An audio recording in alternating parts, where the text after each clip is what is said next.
Hi everyone. This time we're going to talk about wave anatomy. What are the names of the parts of a wave?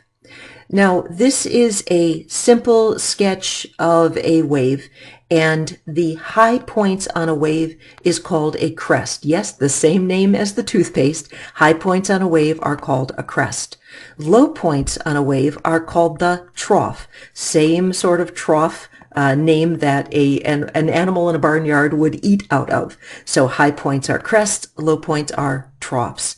Now, when you sketch out a wave with crests and troughs, there is usually a line down through the middle. This is referred to as the rest position. This line through the middle represents the medium with no wave energy going through it. So this represents space with no light wave going through it, air with no sound waves going through it, or water with no water waves going through it. Wavelength is one of the descriptive terms we use when we discuss waves. Wavelength is usually abbreviated with the Greek letter lambda, and that's how you say it, lambda. To draw Greek letter lambda, it's sort of a soft or curvy upside down Y.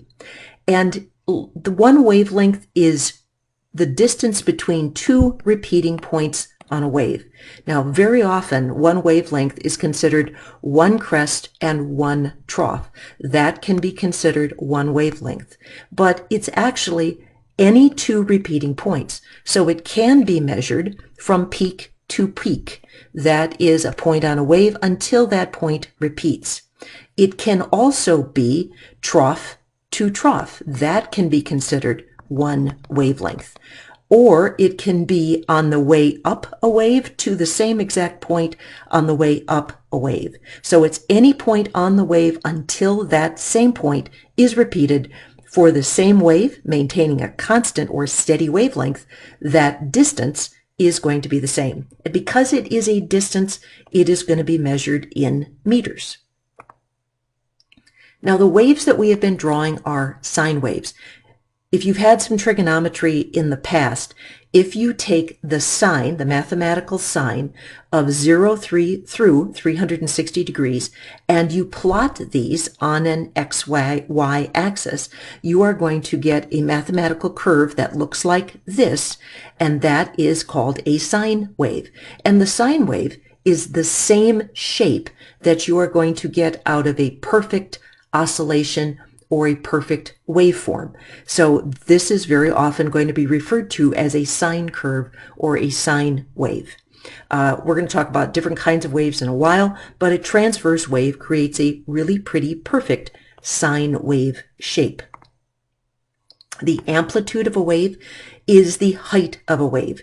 This is the displacement from the rest position to the maximum height. So for this sketch here, if this is my rest position, this is my amplitude, and this is my amplitude. Amplitude is not peak to peak. Those of you who have had electronics, we're not talking about peak to peak voltage here. We are talking about from the rest position to the top or rest position to the bottom. And here is a lower amplitude wave as contrast to the upper wave with a higher amplitude. Now, amplitude is related to the energy of a wave. Waves with a lot of energy tend to have a higher amplitude, and lower amplitude waves are an indicator of a lower energy wave. The mathematical relationship between amplitude and energy is not a direct relationship. It is a squared relationship. And so here's how it works. If you double the amplitude, you get 4 times the energy. Triple the amplitude, you have 9 times the energy.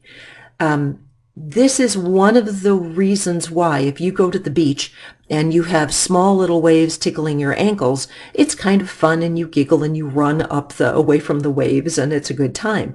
You go to a wave and something that is 3 times taller than you hits you and it will knock you over.